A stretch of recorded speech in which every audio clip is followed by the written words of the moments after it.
আসসালামু আলাইকুম, সবাই কেমন আছেন? আলহামদুলিল্লাহ, আল্লাহর রহমতে ভালো আছি। তো বৃষ্টি বর্ষার মৌসুম, বৃষ্টি বৃষ্টি নামতেছে হালকা করে। তো বাড়িতে দেখে আপনাদের কিছু কাজ এখন থেকে আবার শুরু হবে না। বর্ষাকালে যেখানে আমরা ভেসাল পাতি ভেসাল দিয়ে যে মাছ মারি, সেই ভেসাল দেওয়ার সময় হয়ে আসছে। তো ভেসাল গত বছর যেটা সেটা রয়েছে, সেটা কিছু বাঁশ ওই যে আমরা যে বাঁশ দিয়ে ভেসাল দেয়, সে বাঁশটা কিছু বাঁশ নষ্ট হয়ে গেছে। তো সে বাঁশ বলতে গেলে সম্পূর্ণই চেঞ্জ করতে হবে।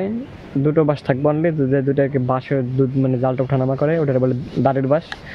তো দাঁড়ির বাঁশটা থাকবে, আর প্রায় সম্পূর্ণ বাঁশই চেঞ্জ করতে হবে, কারণ বাঁশের বয়স 2 বছরের উপরে। তো একটা ভেসালের বাঁশ 2 বছর, মানে এক বাঁশ দিয়ে 2 বছর ব্যবহার করা যায়, ওর বেশি যায় না। তো সেটা আর কি ছিল এই যে যেটা আছে আপনাদের দেখায়,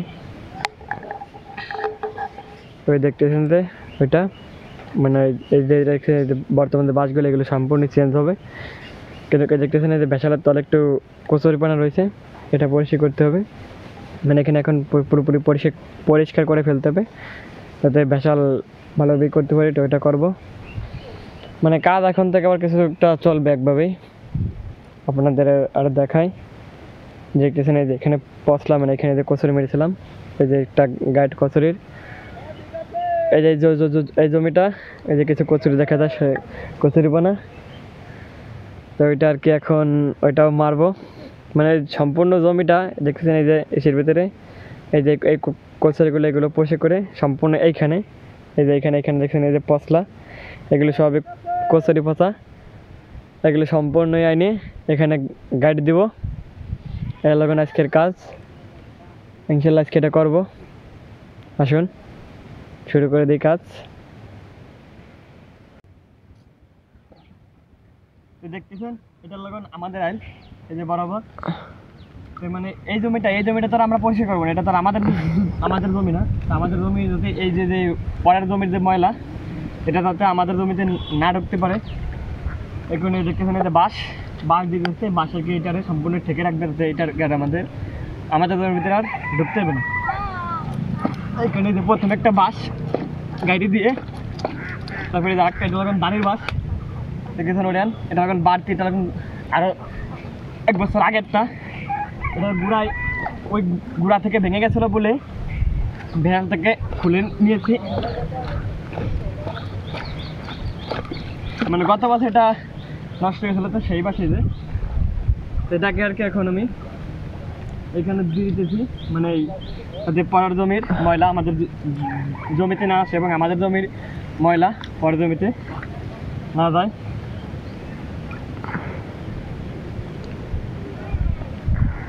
তো আসলে এগুলো করতে থাকে, এরপরে মানে আমাদের জমিতে যে কচুরি পানি দেখতেছেন এই পাশ দিয়ে, এই পাশে যে কচুরি পানি এগুলোকে মারা শুরু করব।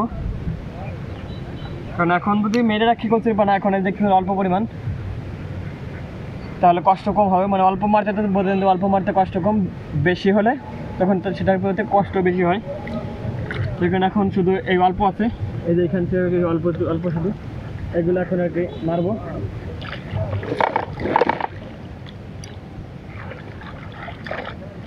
দেখুন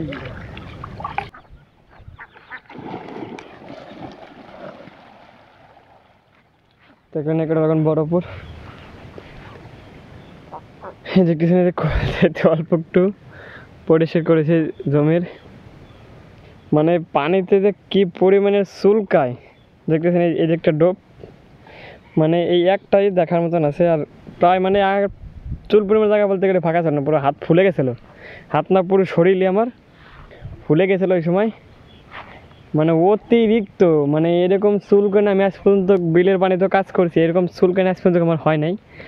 কিন্তু আজকে পানিতে কী পরিমাণে চুলকাইলে কী সমস্যা এটাই বলতেছি না। অনেকে বলতেছে যে পচলার কারণে, অনেকে বলছে কচুরি পানার শিকড়ের যে একটা আল আছে, সেই আলের কারণে। কিন্তু প্রচুর পরিমাণ চুলকালে বুঝলাম না, কারণে উঠে আসছে সলে, মানে করতে পারি না, কাজে করতে অল্প কটা কচুরি মাছ, এই যে কানে যে অল্প কটা, মানে এখানে আর দেখতেছেন ওই যে ভরা সম্পূর্ণই রয়েছে। মানে কীরকম যে চুলকালো আজকে, আমি অবাক হয়ে গেছি। আমার নামার সময় ছোটো বড়ি মানা করছিল যে এরকম নামিস না, চুলকাবে না। ও আগে একবার ওর এরকম নামছিল, তার বলে হালকা চুলকাইছিল খুলি, হাত হাত ভিজেছিল, এতে চুলকাইছিল। তা আমি তো ওই করিনি, তো এখানে আজকে অল্প একটুই করেছি। তো আজকের ভিডিও পর্যন্তই, পরবর্তীতে আবার যে কোনো কাজের ভিডিও অথবা যে কোনো ভিডিও নিয়ে দেখা হবে। সব ভালো থাকবেন, সুস্থ থাকবেন। আল্লাহ হাফেজ এবং নিজের শরীরের দিকেও খেয়াল রাখবেন।